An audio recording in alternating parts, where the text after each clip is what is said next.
এটা হচ্ছে যে এক ধরনের আলু, এটাকে আমরা পাট আলু বলি। আপনারা কি আলু বলেন তা কিন্তু জানা নাই আমার। তো যাই হোক, ওই তো বাড়িতে গেছি, এখন দেখি এত পরিমাণে ঝুলতেছে। তো আমার ভাস্তি আবার বলতেছে যে ফুপু আমি ওই আলু খাবো, আমারে দাও। তো বললাম আম্মু পরেরটা নিতে হয় না, থাক।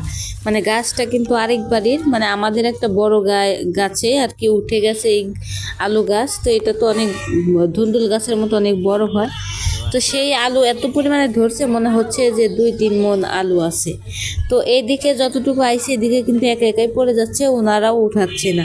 তো আমি কইলাম যে একটু ভিডিও কর, আমি হচ্ছে উঠাই। তো আমার ছোট ভাই ভিডিও করলো, আমি আবার আলুগুলো ছিললাম। এখানে মনে হয় প্রায় 5 কেজির মতো আলু আছে, বেশিও হতে পারে, আমার কোনো আন্দাজ নাই আর কি, বললাম এমনিতেই। তো আলুগুলো আর কি পাড়ার পরে আমি দিয়ে আসলাম, যে ওই বাড়িতে গিয়ে আমার মাকে বললাম যে দিয়ে আসো। পরে বলতেছে না, এত আলু দিয়ে কী করবো, যেগুলো পারছেন ওগুলো আপনারা নিয়ে নেন। তো আরো আলু আছেই, তো আর কি রাখলো না, পরে আমাদের দিয়ে দিল। তো দেখতে কিন্তু খুবই সুন্দর। একটা আলু গাছ যদি ভালো মতো হয় তাহলে কিন্তু প্রচুর পরিমাণে আলু ধরে। তো এগুলোতে কোনো সার বিষ কোনো কিছু কিন্তু নাই, এগুলোকে আমরা পাটা আলু বলি। তো আপনারা কি আলু বলেন, এটা কিন্তু খেতে মজাই লাগে।